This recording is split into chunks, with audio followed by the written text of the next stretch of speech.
ఈపైటీవీ news కు స్వాగతం. ముందుగా హెడ్లైన్స్.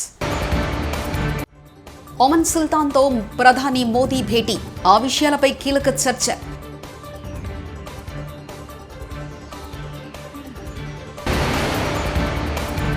హైదరాబాద్కు రానున్న రాష్ట్రపతి ముర్ము.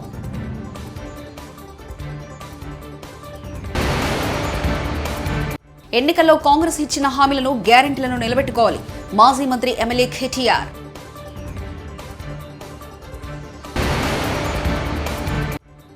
కాంగ్రెస్ ను అధికారంలోకి తెచ్చింది మేమే, హరీష్ రావు.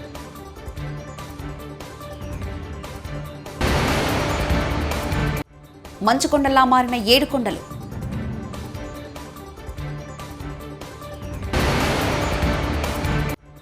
ఏపీ అసెంబ్లీ ఎన్నికల్లో ఓటు వేయను, రామ్ గోపాల్ వర్మ. బియ్యపు గింజలతో సీఎం రేవంత్ రెడ్డి చిత్రపటం, ఉపాధ్యాయుడి నైపుణ్యం.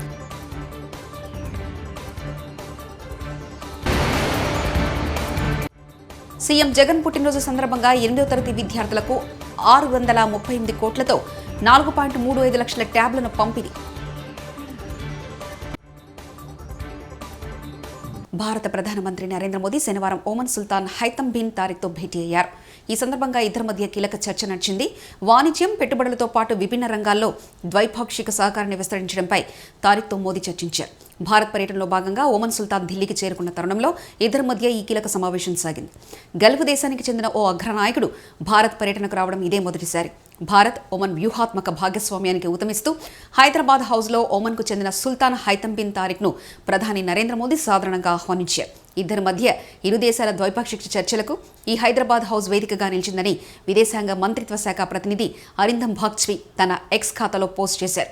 ఈ ఎజెండాలో ద్వైపాక్షిక సంబంధాలను పరిగణలోకి తీసుకోవడం, 2 దేశాల మధ్య భవిష్యత్తు సహకారం కోసం మార్గాలను నిర్ణయించడం వంటివి ఉన్నాయని కూడా ఆయన స్పష్టం చేశారు. మొట్టమొదటి కేబినెట్ భేటీలో డీఎస్పీ ప్రకటిస్తామని అన్నారు. ప్రభుత్వం ఏర్పడిన 24 గంటల్లోనే రుణమాఫీ చేస్తామన్నారు. డిసెంబర్ 9న ఇస్తామన్న 15,000 రూపాయల రైతు భరోసా ఏమైంది? ఎన్నికల్లో కాంగ్రెస్ ఇచ్చిన హామీలను, గ్యారెంటీలను నిలబెట్టుకోవాలి. అసెంబ్లీలో మాజీ మంత్రి ఎమ్మెల్యే కేటీఆర్. అధ్యక్ష రాహుల్ గాంధీ గారు చెప్పారు ఆదిలాబాద్ లో. ఏం చెప్పారు అధ్యక్ష? 24 గంటల్లోనే, ఇది నేను చెప్తలేను అధ్యక్ష, హిందుస్థాన్ టైమ్స్ రాసింది.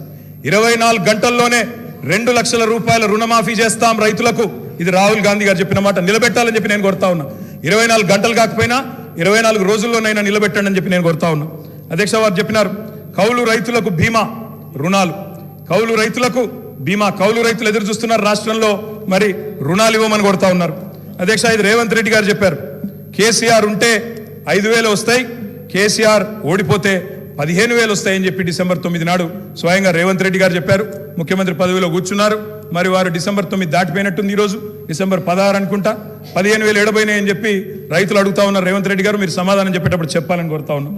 అధ్యక్ష వారు చెప్పారు బీసీలకు 1,00,000 కోట్లు, బీసీలకు సబ్ ప్లాన్ తెస్తాం, బీసీలకు ఎంబీసీ మంత్రిత్వ శాఖ తెస్తాం, బీసీలకు మేము బ్రహ్మాండంగా 1,00,000 కోట్లు కేటాయిస్తాం, సబ్ ప్లాన్ తెస్తామన్నారు. నిలబెట్టుకోండి, వెల్కమ్ చెప్తాం, తప్పకుండా స్వాగతిస్తాం. మోస్ట్ బ్యాక్వర్డ్ క్లాసెస్ కి స్పెషల్ మినిస్ట్రీ పెడతామన్నారు. అధ్యక్ష బీసీ డిక్లరేషన్ లో మోస్ట్ బ్యాక్వర్డ్ క్లాసెస్ కి స్పెషల్ మినిస్ట్రీ అన్నారు. ఇప్పటిదాకా కదలికున్నట్టు లేదు. వారికి నేను గుర్తు చేస్తా ఉన్నా. రాష్ట్రంలోని బలహీన వర్గాలు చూస్తా ఉన్నారు. సమాధానం చెప్పేటప్పుడు చెప్పాలని చెప్పి నేను కోరుతా ఉన్నా. మైనారిటీలకు sub plan, minority sub plan అన్నారు. బడ్జెట్ సెషన్ లో తెండి, తప్పకుండా మైనారిటీలకు, బీసీలకు సబ్ ప్లాన్. తెలంగాణ అసెంబ్లీ చివరి రోజున అట్టుడికిపోతుంది. బీఆర్ఎస్ వర్సెస్ కాంగ్రెస్ మాటల యుద్ధం జరుగుతుంది. ముఖ్యమంత్రి రేవంత్ రెడ్డి సభను తప్పుదో పట్టించారని ఎమ్మెల్యే హరీష్ రావు విమర్శించారు. సభా రికార్డులు సరిచేయాలన్నారు. 14 నెలలకే మేము వైఎస్ కేబినెట్ నుంచి బయటకు వచ్చామన్నారు. పోతిరెడ్డిపాడు, పులిచింతల, 610 జీవో, బూటకపు ఎన్కౌంటర్లకు నిరసనగా తాము కేబినెట్ నుంచి బయటకు వచ్చామన్నారు. ఆనాడు మంత్రులుగా ఉన్నవారు పదవుల కోసం పెదవులు మూసుకున్నారని హరీష్ రావు విమర్శించారు.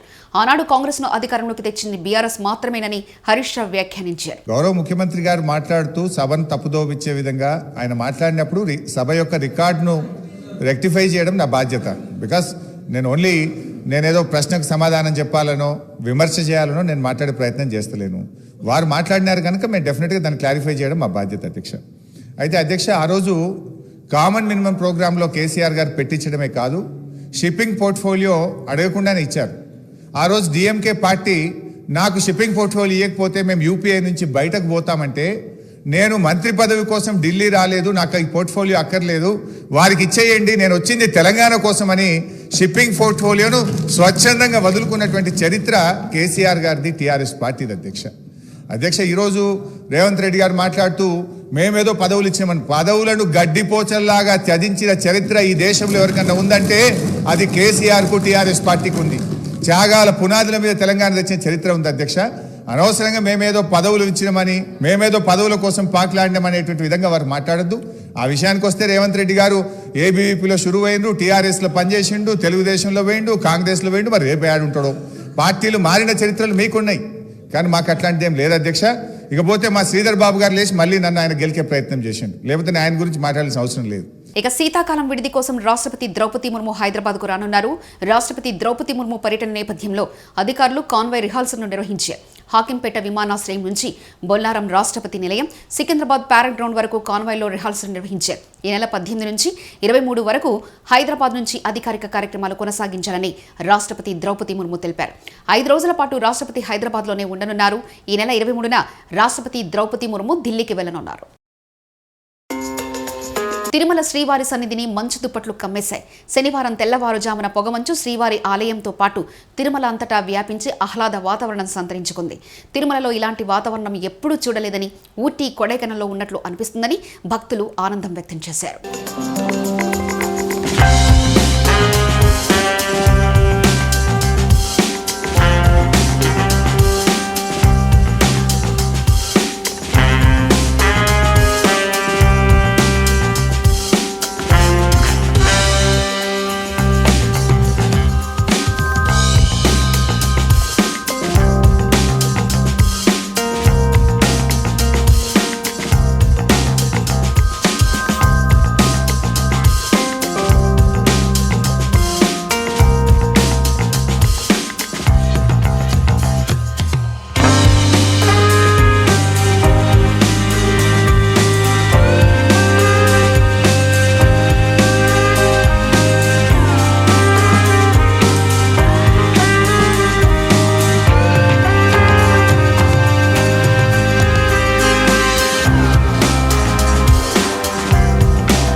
ఆంధ్రప్రదేశ్ అసెంబ్లీ ఎన్నికల్లో తాను ఓటు హక్కు వినియోగించుకోనని ప్రముఖ దర్శకుడు రామ్ గోపాల్ వర్మ అన్నారు.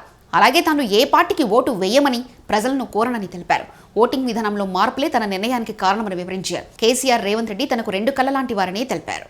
సో నేను and we're living in a democracy and I have a right to exactly exhibit my opinion in the context. So the entire process of voting అనేది మనం ఇప్పుడు ఎక్కడికి వచ్చాం, డబ్బులు ఇస్తాం, క్వార్టర్ ఇస్తాం, ఇలాంటిది కూడా ఒక నార్మల్ ప్రాక్టీస్ అయిపోయింది.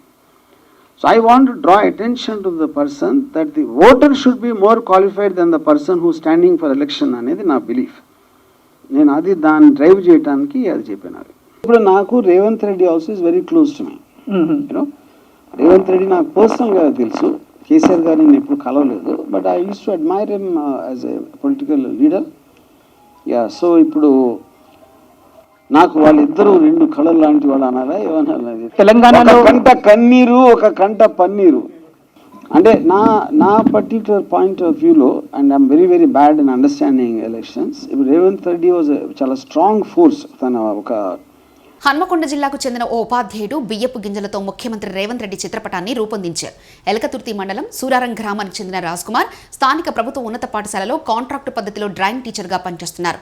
రేవంత్ రెడ్డిపై అభిమానంతో బియ్యపు గింజలతో ఆయన చిత్రపటాన్ని రూపొందించినట్లు రాజ్ కుమార్ తెలిపారు.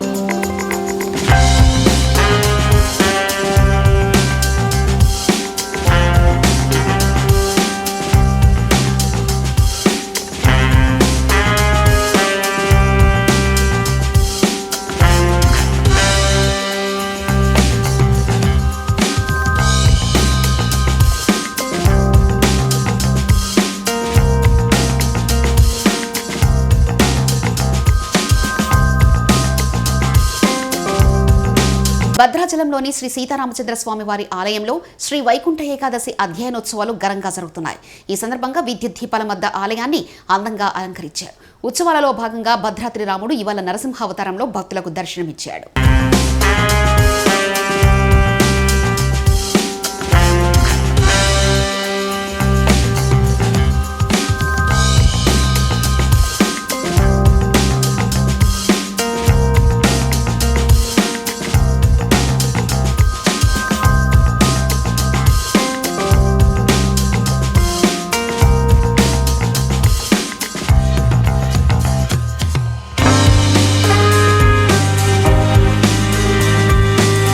సమ్మె చేస్తున్న అంగన్వాడీలకు మద్దతు తెలిపిన నారా లోకేష్. సమస్యలు మనం పరిష్కరించుకోవాలి తప్ప ఏ తెల్లోడో ఢిల్లీడో చేయడు కదా. మనం కూర్చుని మన సమస్యలు పరిష్కరించుకోవాలి. మీరు సమాజంలో చాలా కీలకమైన పాత్ర వహిస్తున్నారు. నాకు 8 సంవత్సరాల బాబు ఉన్నాడు. బ్రహ్మని ఎప్పుడు చెప్పేది, చిన్నప్పుడు మొదటి 3-4 సంవత్సరాలు కీలకమైన 3-4 సంవత్సరాలు, అప్పుడు పిల్లల ఆలోచనలు ఎట్లా మోల్డ్ చేస్తాం, దాన్ని బట్టి భవిష్యత్తు వాళ్ళు అట్లా ప్రవర్తిస్తారని బ్రహ్మని నాకు పదే చెప్పేది. అందుకే అంగన్వాడీ టీచర్లకి చాలా కీలకమైన పాత్ర సమాజంలో ఉంది. ఈ రోజు ఈ ప్రభుత్వం ఇట్లా మిమ్మల్ని వేధిస్తాం, బలవంతం ఓపెన్ చేస్తాం, ధర్నా కూర్చుంటే కేసులు పెడతాం, చాలా చాలా బాధాకరం. అన్ని సమస్యలు ఒకేసారి పరిష్కారం అవు, కానీ 1-2 అవసరమైతే 10 సార్లు కూర్చుని మన సమస్యలు మనం పరిష్కరించుకోవాలి తప్ప ఇట్లా అందరూ రోడ్డెక్కే పరిస్థితి రాకుండా చూసుకోవాల్సిన బాధ్యత ప్రభుత్వాల పైన ఉన్నాయి. ఈ నెల 21న సీఎం వైఎస్ జగన్ పుట్టినరోజు సందర్భంగా 8వ తరగతి విద్యార్థులకు 638 కోట్ల వ్యయంతో 4.35 లక్షల ట్యాబ్లను పంపిణీ చేయాలని కేబినెట్ సమావేశంలో నిర్ణయించారని మంత్రి చెల్లుబోయిన వేణుగోపాలకృష్ణ తెలిపారు. ఈ రాష్ట్రంలో పేదరికం మీద యుద్ధం చేయాలంటే విద్య అనే ఆయుధం పేదవాడి చేతిలో ఉండాలని బాబాసాహెబ్ అంబేద్కర్ గారి యొక్క ఆలోచన విధానానికి, పేదరికం మీద యుద్ధం చేయాలంటే పేదవాడి చేతిలో విద్య అనే ఆయుధం ఉండాలని ఆలోచించిన లేదా ఆశయం మనకు చెప్పినటువంటి బాబాసాహెబ్ అంబేద్కర్ గారి యొక్క ఆలోచన విధానానికి తోడుగా 27వ తారీఖున 8వ తరగతి చదువుతున్నటువంటి ప్రభుత్వ ఎయిడెడ్ పాఠశాలల్లో విద్యార్థులకు ట్యాబ్లు పంపిణీ కార్యక్రమం 638 కోట్ల రూపాయల వ్యయంతో 4,35,000 ట్యాబ్లు పంపిణీ 6వ తరగతి, ఆపై తరగతి గదుల్లో ప్రతి గదిలో పంపిణీ ట్యాబ్లు పంపిణీ. గాజువాక నియోజకవర్గం విశాఖ ఉక్కు రక్షణకై ప్రజా నాట్య మండలి నిర్వహిస్తున్న ధూమ్ ధమాకా కార్యక్రమానికి ప్రముఖ స్టార్ మేకర్ సత్యానంద్ గారు సంఘీభావం తెలియజేశారు. ఈ సాంస్కృతిక కార్యక్రమంలో పెద్ద ఎత్తున కళాకారులు పాల్గొని తమ కళా ప్రదర్శన ద్వారా స్టీల్ ప్లాంట్ను పరిరక్షించుకోవాలని, ప్రజల ఈ ధూమ్ధామ్ కార్యక్రమంలో భాగస్వామ్యం కావాలని కోరారు.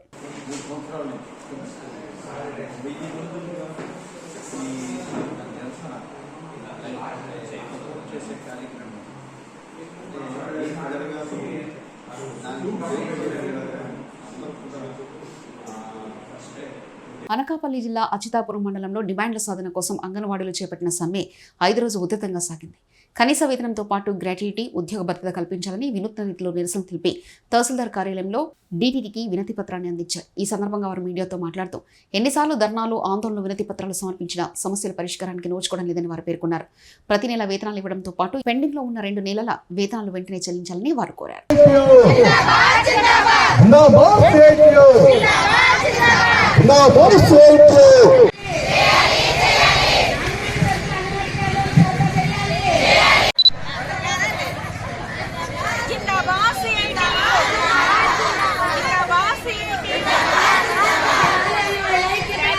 అంగన్వాడీ వర్కర్స్, హెల్పర్స్ ఎవరైతే ఉన్నారో ఈరోజు 5వ రోజు సమ్మెలో సమ్మె కార్యక్రమం చేయడం జరుగుతుంది. ఎందుకు ఈ సమ్మె కార్యక్రమం చేస్తూ ఉన్నారంటే దీనికి కారణం రాష్ట్ర ప్రభుత్వమే. వాళ్ళు ఏవైతే పాదయాత్రలో జగన్మోహన్ రెడ్డి గారు పాదయాత్ర తెలంగాణ కంటే ఎక్స్ట్రా 1000 రూపాయలు ఇస్తున్నారు అని చెప్పడం జరిగింది. కానీ ఇప్పటికీ కూడా అది అమలు చేయలేదు. కాబట్టి దానికి కారణం ముఖ్యమంత్రి కాబట్టి, ఈ రాష్ట్ర ప్రభుత్వం కాబట్టి ఈ సమ్మెలోకి అనేది అంగన్వాడీ వర్కర్స్ అందరూ కూడా సమ్మెలో చేయడం జరుగుతుంది. ఈ గొంతమ్మ కోరికలు ఏం కాదు, ఇచ్చిన హామీలు అమలు చేయాలనే ఉద్దేశంతో. అదేవిధంగా నా పేరు నారాయణమ్మ, మాది చిప్పాడి విలేజ్, ఎలమంచిల ప్రాజెక్టు మాది. అయితే మేము ఈ వేళకి స్ట్రైక్ చేసి 5 రోజులు అవుతుంది. ఇప్పటికీ ఎటువంటి స్పందన అనేది లేదు. చర్చలకి పిలుస్తున్నారు, మాట్లాడుతున్నాము, విఫలమయ్యాయి చర్చలు. ఒమన్ సుల్తాన్తో ప్రధాని మోదీ భేటీ, ఆ విషయాలపై కీలక చర్చ.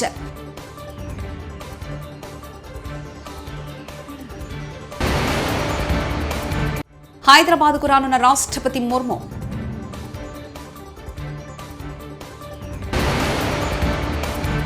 ఎన్నికల్లో కాంగ్రెస్ ఇచ్చిన హామీలను, గ్యారెంటీలను నిలబెట్టుకోవాలి, మాజీ మంత్రి ఎమ్మెల్యే కేటీఆర్.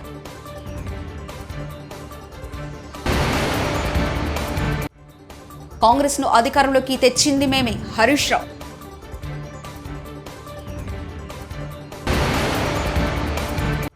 మంచుకొండలా మారిన 7 కొండలు.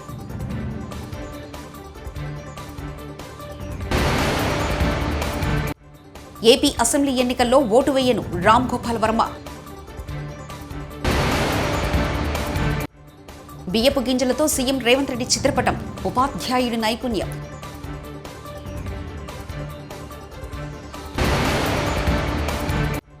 సీఎం జగన్ పుట్టినరోజు సందర్భంగా 8వ తరగతి విద్యార్థులకు 638 కోట్లతో 4.35 లక్షల ట్యాబ్లను పంపిణీ. ఇవి బులెటిన్ విశేషాలు. చూస్తూనే ఉండండి E5 టీవీ న్యూస్.